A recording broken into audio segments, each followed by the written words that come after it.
家我哋會做單車式軀幹旋轉。咁首先我哋會坐喺地上面先嘅，然後咧我哋就會將我哋嘅腳踭離開地面先，雙手合十擺喺心口前面。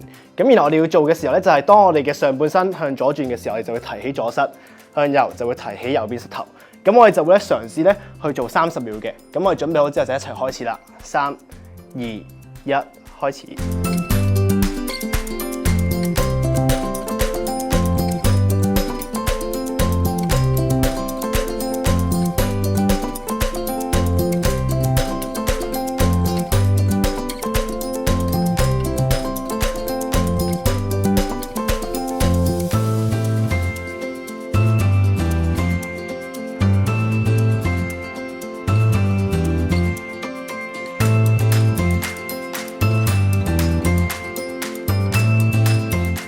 3、2、1，開始。